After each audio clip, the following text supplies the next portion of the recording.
We begin with the economic uncertainty created by President Trump, who, in the face of negative news about the U.S. economy, did what he so often does: fire the messenger.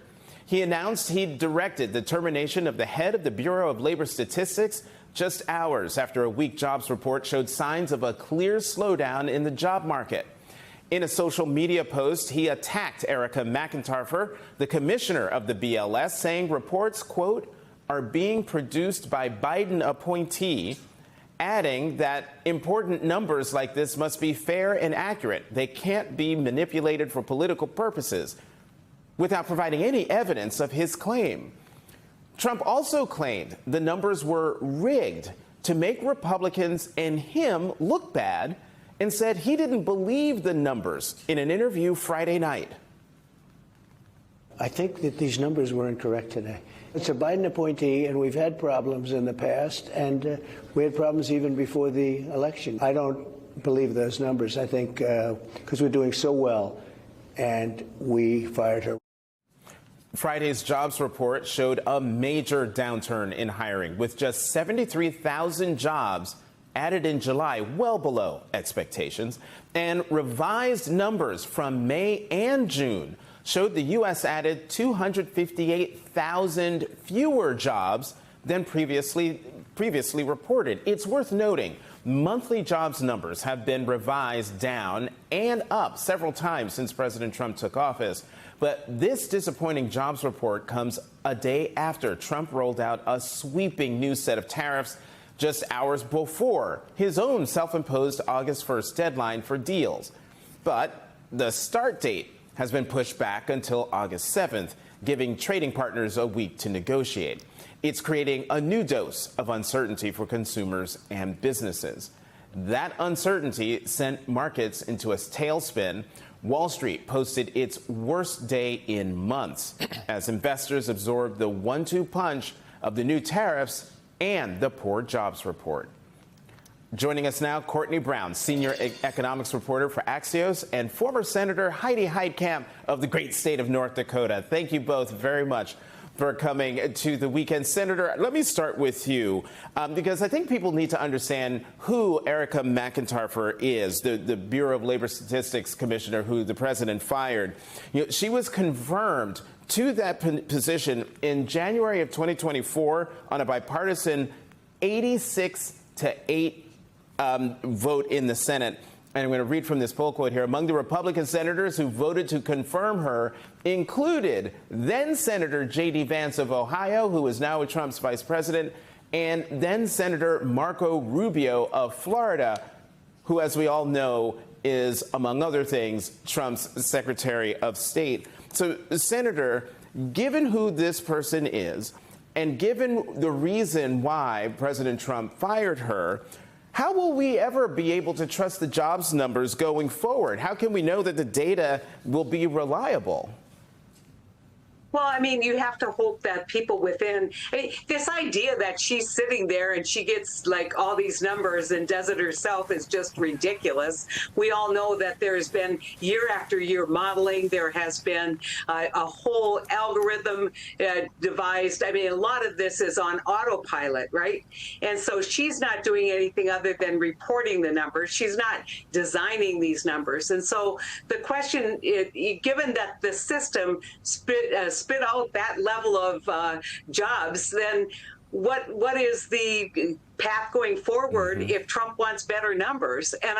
And you have to hope that people, economists and people who know how important this data is and how it's been developed over a long period of time and relied on over a long period of time, that they will resist any change to manipulation of the numbers. But we'll wait and see. I mean, you know, it's just so typical. It's like, I know better. And it's like the numbers are the numbers. And he just refuses to accept facts, and he's got to, in my opinion, you know, respond to this in a way that is professional and say, what can I do to change these numbers? Change these numbers going forward by changing his economic policies and not by changing the numbers. Courtney, you already have Democratic senators who are saying there should be some type of investigation into this. There should, they should maybe hold off on confirming whoever Trump puts up next. We also have GOP senators who have some issues with this. I'm going to play some sound for you and get your response on the other side. If the president is firing the statistician because he doesn't like the numbers, but they are accurate, then that's a problem. Now, if it was just fired because the president or whoever decided to fire the director just did it because they didn't like the numbers, they had to grow up. So, Courtney, what are we actually seeing from Republicans here? It hasn't been that long, but we're already starting to see some responses that, Lummis is not, one who typically goes against the president on many things, if any. Yeah, I think the reaction you're getting here is that this is supposed to be a very boring agency that no one talks about. Right. And the fact that we're talking about it, I think, speaks volumes.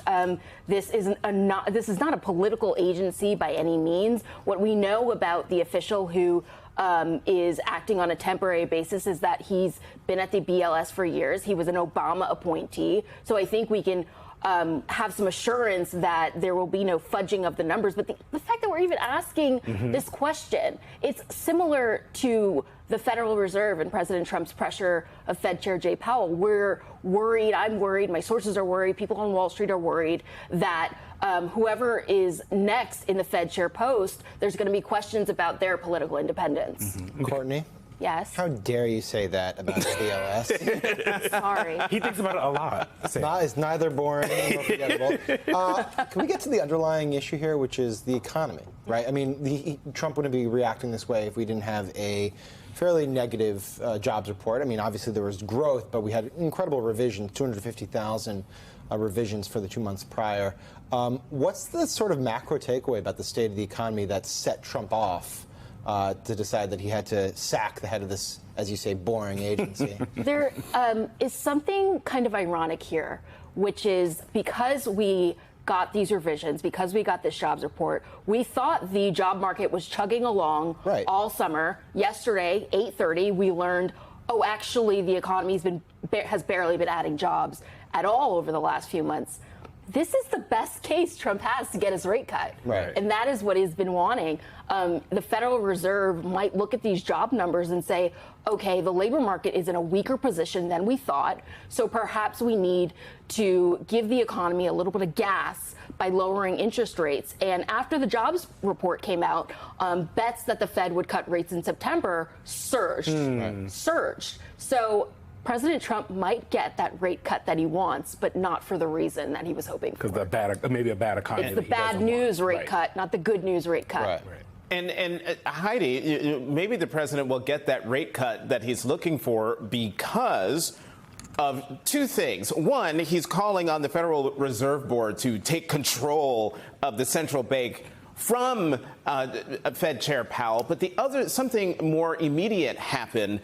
Fed Governor Adriana Kugler resigned. She's resigning. And that will give President Trump a nominee on the committee that sets interest rates. And I want to put this, this is a CNBC report from earlier in the week, and I want to read this. Two of his prior appointments, Christopher Waller and Michelle Bowman, voted against the decision at Wednesday's meeting to hold the Fed's key rate steady, instead indicating they wanted to lower. Kugler was absent for the vote. Senator, again, back to the notion of will we ever be able to not only trust BLS statistics, but will we ever be able to trust the decisions made at the Fed if the president gets a nominee who does what he wants, and if, as a result of this new nominee coming in, there is a quote-unquote coup and Chairman Powell is ousted, keeping in mind his term is up in May of 26 anyway? Well, first off, that's why you have a lot of people who sit on the board of governors, is to avoid these massive swings based on appointments and based on politics. They have two jobs: keep inflation low and to keep employment full, or as full as what it can be. And the problem that you have right now for the Fed is they have two things coming at them. They have a low jobs report, which I think everybody anticipated, and it's not just Trump's economy. AI is taking a lot of jobs out of this market, and they haven't appropriately responded to that. So he's got a jobs report, but now he's got tariff inflation-inducing tariffs coming at the Fed. And so they're going to have to balance this. And I think it's going to take more than one appointment to change how they look at numbers and how they think about it. And, you know, the president has done such a horrible job with fiscal policy going forward. We're going to let him run monetary policy, which is what the Feds do. That's another disaster moving forward. And you see the market respond to any argument that Jay Powell should be removed very negatively, because they don't want this administration running monetary policy. And so, you know, this is going to cause real, I think, a real examination within the Fed. But I don't think there's any threat that in the near term Trump's going to be able to take over the Fed. Senator Heitkamp, in the 45 seconds that I have left with you, sorry to ask you this question that's heavy, but Recep Tayyip Erdogan also did something like this in 2022. He didn't like his numbers, and so he got rid of the statistics chair. I was talking to some folks yesterday, and they said this is, again, an example of some of the backsliding of democracy that we've seen in this country. Do you have that concern? Absolutely, absolutely. And I think it was heartening to see those two Republican senators say, oh, you know, grow up. The numbers are the numbers. And so hopefully we can count on a few people in the Senate to push back. Otherwise, you know, it's typical of autocratic governments. You don't like the numbers, just pretend they don't exist. Don't like the outcome, pretend it doesn't exist. Courtney Brown, thank you. Senator